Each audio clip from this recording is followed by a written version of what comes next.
नमस्कार दोस्तों, बहुत बहुत स्वागत है आप सबका सरकारी परीक्षा चैनल में। मैं हमेशा मौर्य हाजिर हूँ करंट अफेयर्स सीरीज की आज की इस वीडियो को लेकर। सो गाइज, आज भी हम डिस्कस करने वाले हैं करंट अफेयर्स के बहुत ही इंपॉर्टेंट और रिलेवेंट क्वेश्चंस को, जो कि आपके आने वाले कॉम्पिटेटिव एग्जाम्स के लिए बहुत ही इंपॉर्टेंट और रिलेवेंट हो सकते हैं। सो वीडियो को पूरा देखिएगा, लास्ट तक देखिएगा, क्योंकि क्वेश्चंस के आंसर के साथ मैं आपको बताऊंगा कुछ और भी जानकारी जो आपके स्टैटिक नॉलेज को बढ़ाएगी, या उस नॉलेज पे बेस्ड कुछ और भी क्वेश्चंस बन सकते हैं। राइट, सो शुरू करते हैं आज का ये वीडियो और देखते हैं हमारा फर्स्ट क्वेश्चन। तो पहला सवाल है,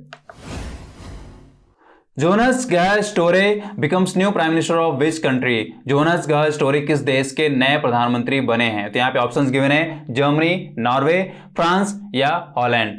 तो सही उत्तर आप यहां पे जान लें, सही उत्तर यहां पे है नॉर्वे जी। तो नॉर्वे कंट्री के नए प्रधानमंत्री के तौर पे यहां पे शपथ दिलाई गई है, नियुक्त किया गया है किसको? जोनास गाह स्टोरे को। नाम बहुत अच्छे से याद हो जाना चाहिए और कंट्री का नाम भी आपको याद हो जाना चाहिए। राइट, तो नॉर्वे कंट्री के नए प्रधानमंत्री के तौर पे यहाँ पे जो शख्सियत जानी जाएगी वो क्या है? जोनास गाह स्टोरे। राइट, और मैं आपको बताऊं कि जोनास गाह स्टोरे जो है वो वहां की जो पार्टी है, लेबर पार्टी, उसके लीडर हैं। और इस पार्टी ने इस बार 2021 के जो पार्लियामेंट्री इलेक्शन हुए हैं उसमें विजय हासिल की है, और इन्होंने वहां की जो रूलिंग पार्टी रही है, मतलब अभी तक की जो रूलिंग पार्टी रही वहां पे कंजर्वेटिव पार्टी, उसको हरा के इस बार इन्होंने एक तरीके से अच्छी जीत हासिल की है, और नए प्रधानमंत्री के तौर पे यहाँ पे जोनास गाह स्टोरे को नियुक्त किया गया है। राइट, तो अपने आप में बहुत इंपॉर्टेंट है, जितना आप डिटेल में पढ़ना चाहें इसको पढ़ सकते हैं, इंटरनेशनल पॉलिटिक्स के टर्म में बहुत इंपॉर्टेंस रखता है। राइट, नाउ देखते हैं नेक्स्ट क्वेश्चन।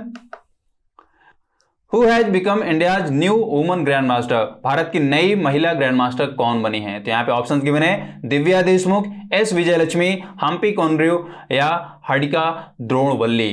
तो सही उत्तर आप यहाँ पे जान लें, सही उत्तर यहाँ पे है दिव्या देशमुख जी। तो दिव्या देशमुख यहाँ पे इंडिया की न्यू वुमन ग्रैंड मास्टर बन चुकी हैं। ये नाम आपको बहुत अच्छे से याद हो जाना चाहिए। और किसके टर्म में बात हो रही है? इंडिया की new woman grand master. Right, अगर हम इनके करियर की बात करें, दिव्या देशमुख के करियर की बात करें, अभी ये काफी कम उम्र की हैं, अभी इनकी उम्र जो है 15 साल की है। इन्होंने कम उम्र में ही काफी अच्छी उपलब्धियां हासिल की हैं। अगर अभी तक का इनका देखा जाए तो इन्होंने 3 बार, मतलब कि इस ग्रैंड मास्टर को मिलाकर अब तक 3 बार इन्होंने WGM नॉर्म्स जीते हैं। WGM मतलब कि woman grand master norms. Right, तो 3 बार इन्होंने क्या जीता है? WGM जो नॉर्म्स हुए हैं वर्ल्ड वाइड, उनमें इन्होंने खिताब जीता है। राइट, तो अपने आप में ये बहुत इंपॉर्टेंट है। इस बार का भी इंडिया का जो मतलब नया ग्रैंड मास्टर मिला है महिला कैटेगरी में, वो कौन है? दिव्या देशमुख। ये नाम आपको बहुत अच्छे से याद हो जाना चाहिए। और इस बार इन्होंने जो ग्रैंड मास्टर ये का खिताब जीता है, वो first Saturday grand master event हुआ है बुडापेस्ट हंगरी में, वहां पे इन्होंने जीत हासिल करके ये खिताब जीता है। राइट, मैं फिर से यहाँ रिपीट कर रहा हूं, first Saturday grand master in Budapest Hungary. Right, Hungary में खेला गया है, तो वहां पे इन्होंने ये खिताब जीता है। बाकी यहाँ पे अदर ऑप्शंस की अगर हम बात करें, एस विजयलक्ष्मी, हम्पी कौंड्रू, हरिका द्रोणवल्ली, तो ये भी जो हैं अब तक के वुमन ग्रैंड मास्टर रह चुके हैं। इनका भी अपना एक रिकॉर्ड रहा है। आप इसके डिटेल में जरूर जाएं और पढ़ें कि किनका किस तरीके से रिकॉर्ड रहा है। अपने आप में बहुत इंटरेस्टिंग है और स्टैटिक जीके के टर्म में बहुत इंपॉर्टेंट है। स्पोर्ट्स में इस तरह कई बार सवाल पूछे जा चुके हैं। राइट, सो डिटेल में आप इसको जरूर पढ़ लें। नाउ देखते हैं next question. Who has took charge as the first Director General of the Ordnance Directorate, coordination and services? आयुध निदेशालय या समन्वय और सेवाओं के मामले में पहले महानिदेशक के तौर पे किसने कार्यभार संभाला है? तो यहाँ पे ऑप्शंस गिवन है, नायक अनिल कुमार, चावला संजय, अग्रवाल अरविंद कुमार या ER शेख।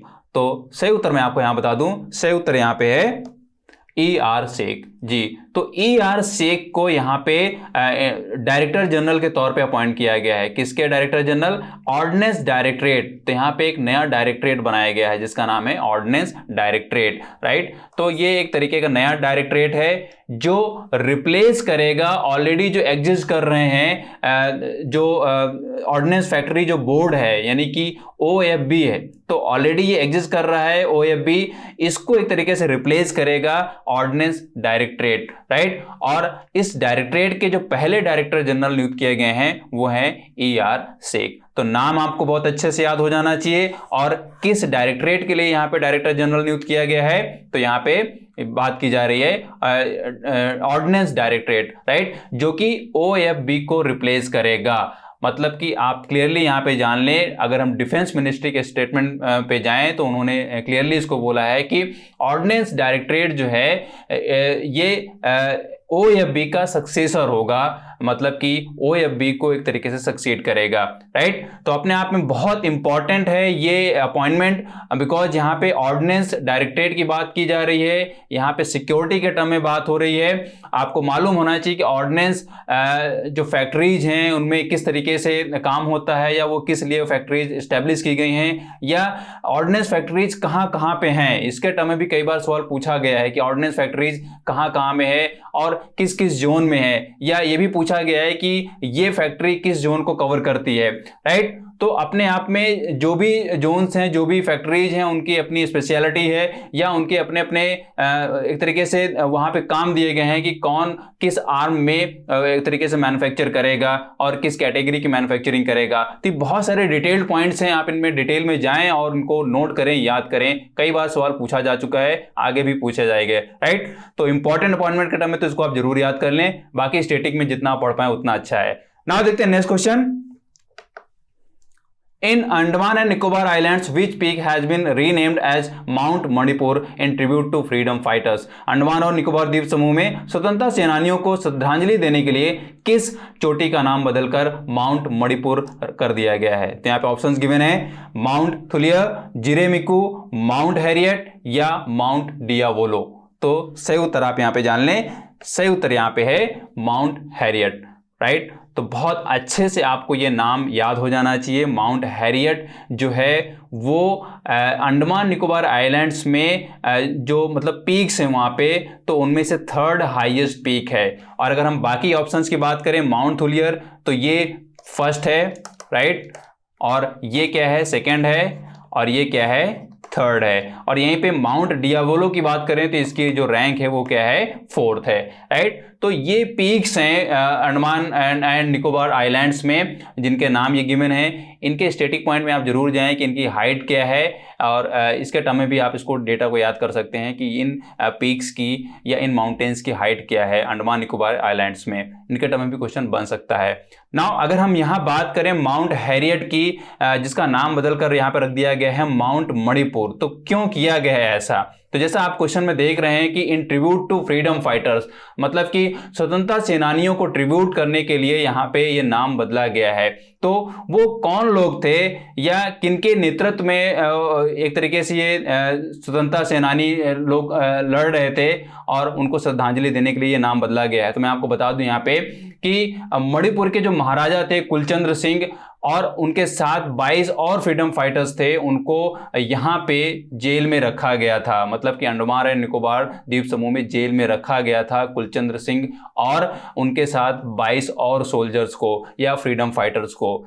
और इनको तब जेल में रखा गया था जब एंग्लो मणिपुरी वॉर चल रहा था 1891 में, राइट। आप यहाँ पे अच्छे से जान लें, एंग्लो मणिपुरी वॉर 1891 में हुआ था। उसी वॉर में यहाँ पे महाराजा कुलचंद्र सिंह और उनके 22 फ्रीडम फाइटर्स को अरेस्ट करके अंडमान निकोबार आइलैंड्स में रखा गया था, राइट। तो पहली बात तो यहाँ पे स्टैटिक या हिस्ट्री पार्ट बनता है। एंग्लो मणिपुरी वॉर 1891 में हुआ था, इसको आप डिटेल में जरूर ढंग से पढ़ लें। मैं बात कर रहा हूँ, आप अच्छे से याद कर लें, इसको पढ़िएगा जरूर, बहुत इंपॉर्टेंट है हिस्ट्री के टर्म में भी और इस क्वेश्चन के टर्म में तो है ही है। मतलब कि इसके किसी न किसी टर्म्स में क्वेश्चन बनाया जा सकता है। तो एंग्लो मणिपुरी वॉर की बात हो रही है, राइट। और ये कब हुआ था? 1891 में हुआ था। तो इसको आप डिटेल में हिस्ट्री में ढंग से पढ़ लें और याद कर लें, राइट। नाउ देखते हैं next question. NITI Aayog has launched the geospatial energy map of India with the help of which organization it has been developed।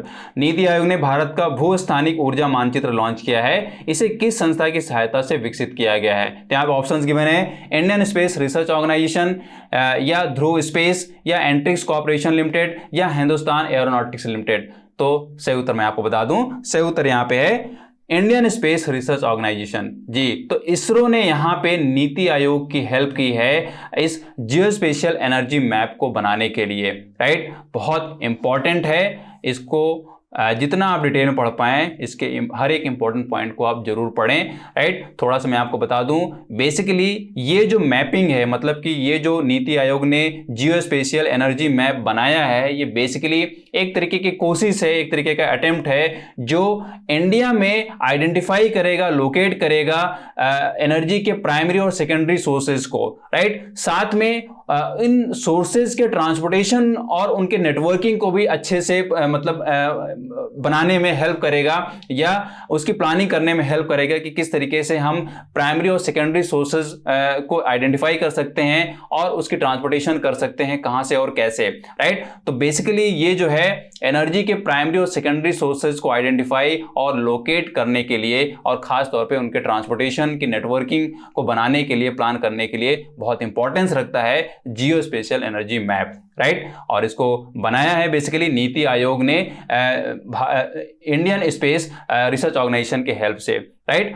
और पूरा का पूरा ये जो डेवलपमेंट हुआ है वो under the ministry of energy के तहत हुआ है, राइट। तो मतलब बेसिकली यहाँ पे NITI Aayog, ministry of energy and space जो रिसर्च ऑर्गेनाइजेशन है यानी कि इसरो है, उनकी हेल्प से ये जियो स्पेशियल एनर्जी मैप बनकर तैयार हुआ है। बहुत इसका एडवांटेज मिलने वाला है, किस तरीके से आगे चल के हेल्प करेगा या एनर्जी डिस्ट्रीब्यूशन में किस तरीके से हेल्प करेगा, इसकी इंपॉर्टेंस जरूर देखने को मिलेगी। इसके डिटेल पॉइंट में आप जरूर जाएं, इसको बहुत अच्छे से हर एक पॉइंट को पढ़ें, बिकॉज यहाँ पे एनर्जी के टर्म में एक बहुत अच्छा टॉपिक होता है, खासतौर पे सिविल सर्विसेज में जब आप इसको पढ़ते हैं तो वहाँ पे ये जरूर पूछा जा सकता है। इसके डिटेल पॉइंट में आप जरूर जाएं, स्टडी करें और अच्छे से इसको याद कर लें, राइट।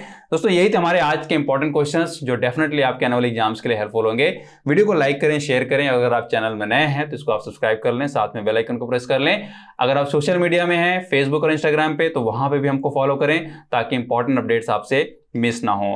अगर आप ज्यादा से ज्यादा करंट अफेयर्स पढ़ना चाह रहे हैं, फिल्टर फॉर्म में पढ़ना चाह रहे हैं, कम टाइम वेस्ट करके पढ़ना चाह रहे हैं, तो आप हमारी साइट पे जाइए, वहाँ पे आपको डेली न्यूज़ दी जाती है, डिफरेंट कैटेगरीज में दी जाती है, चाहे वो स्पोर्ट की हो, चाहे वो इकोनॉमिक्स की हो, चाहे पॉलिटिक्स की हो, चाहे इंटरनेशनल पॉलिटिक्स की हो।